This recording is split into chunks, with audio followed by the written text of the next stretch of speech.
Perhaps you've heard of this big event called Pride. There's usually a parade, maybe some speakers and workshops. Some communities make a whole rainbow-colored week of it.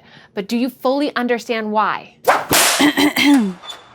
June 28, 1969, Stonewall Inn at 51st through 53rd Christopher Street between 4th and Waverly in Manhattan's Greenwich Village was, at the time, a mafia-owned gay bar where the LGBT community could drink and dance as themselves.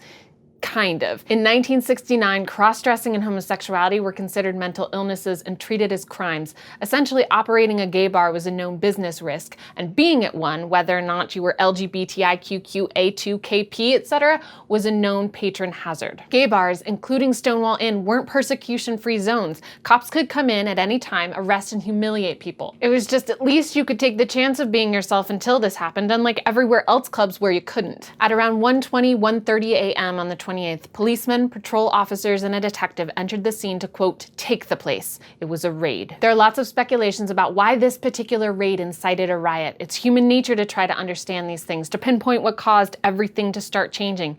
We don't know. What we do know is that without any planning or discussion, the historic game-changing Stonewall riots, the, quote, single most important event leading to the gay liberation movement and the modern fight for LGBT rights in the United States, began. Patrons did not show their IDs. Those cross-dressing refused police corralling. One queen hit a cop when he pushed her, and all this commotion moving into the streets attracted crowds. Eventually, 500 plus people amassed, fighting in any way they could against the police for their freedom to be themselves. The original handful of officers took shelter in the Stonewall building until rioters broke through the windows and doors, and more chaos ensued. Cars were turned over, things lit on fire, there was harsh name-calling and beatings of one another. Eventually, New York City's tactical police force intervened, but the raging continued, with rioters chasing the police out of the neighborhood until streets were left charred and broken.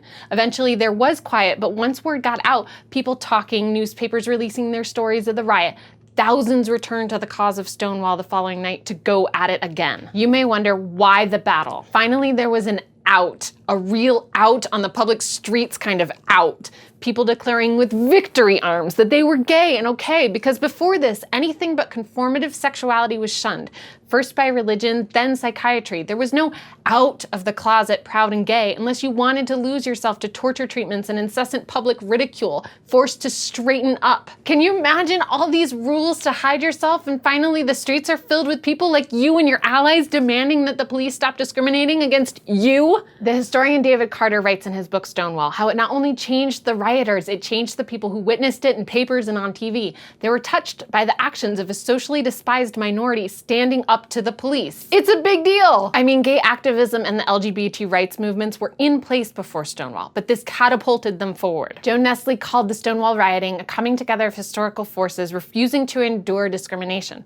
Lillian Faderman called it an emblem of gay and lesbian power and a shot heard around the world. It wasn't the start of LGBT history, but it is arguably the most influential event. People energized by the riots were ready to take action. Groups like the Gay Liberation Front and Gay Activists Alliance were swelling with members and momentum. They spread news through their pamphlets, and then even more organizations for equal rights mobilized. Their plan was to put in place Christopher Street Liberation Day. On the anniversary of Stonewall, a crowd covering 15 city blocks marched from Christopher Street to Central Park, proud and out to the world.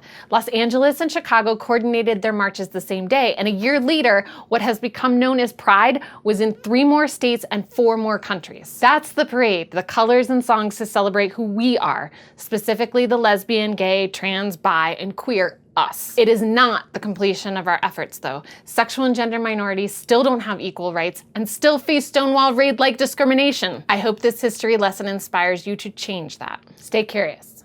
That's what the shirt says. Stay curious. There's also this video looking back on Stonewall after 40 years, and this one that's a full documentary, since you're staying curious.